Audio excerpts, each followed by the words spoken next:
My name is Polly Farquhar, and I'm going to read to you from the first chapter of my new book, LOLO Weaver Swims Upstream. My name is Lolo Weaver. It's a nickname, Lolo.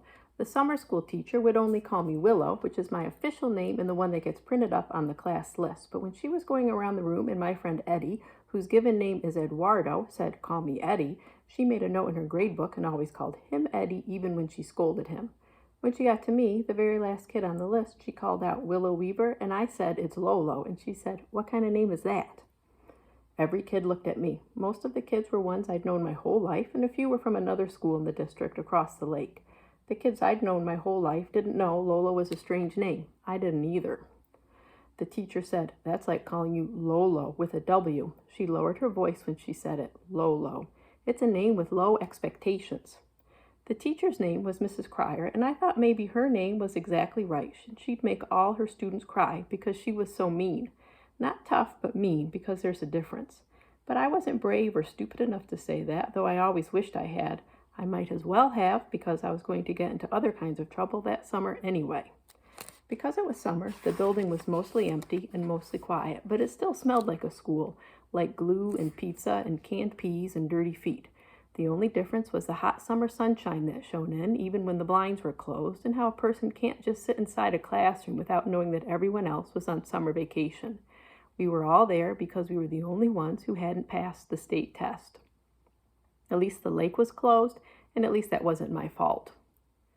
Mrs. Cryer had excellent posture, the kind my Gram was always nagging me about while poking at my shoulder blades, and even though she'd called my name, Weaver, which is always the last name on the list, she kept standing in front of her desk with her grade book and teacher pen.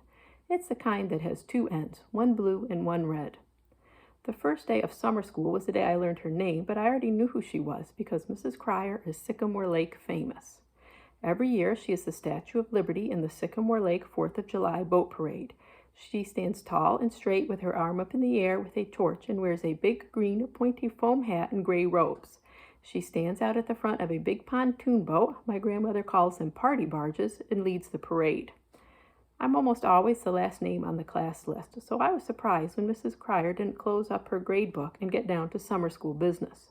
She still had one name left. She was out of order, I guess, going back for a kid who hadn't answered. Noah Pham? Still no Noah Pham? No one answered. Mrs. Cryer sighed. Okay, then. Just as she raised her pen to cross the name off her list, the door banged open. Even though I'd never seen him before, I knew the boy was Noah Pham, and Noah Pham made a big entrance. He was just late, but the way the door banged and the way he jumped into the room as though he really was in a hurry to get to summer school and being late was like a fire in his pants made it dramatic. If I were late, I'd try to sneak in.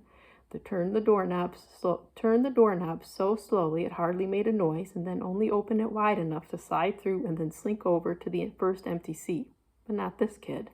He was from across the lake. That's why we didn't know him. There was another boy in the class, Max, who was also from across the lake, but it seemed that everybody knew him from soccer. Noah Pham was sweaty. His dark hair stuck up as though summer sweat was a hairstyling product. His glasses, the sturdy kind I bet his mom picked out from the display of glasses that were supposed to be unbreakable and had a replacement guarantee, slid down his nose. He was still catching his breath. He said he was sorry. His bus was late. Mrs. Cryer nodded. She didn't have anything to say about that, which was lucky for this Noah Pham kid. She just stood as straight as the Statue of Liberty, holding her grade book closed and pointing, also like the Statue of Liberty, to an open seat by the windows. All right. That's the first chapter. Thank you for listening. I hope you'll check it out.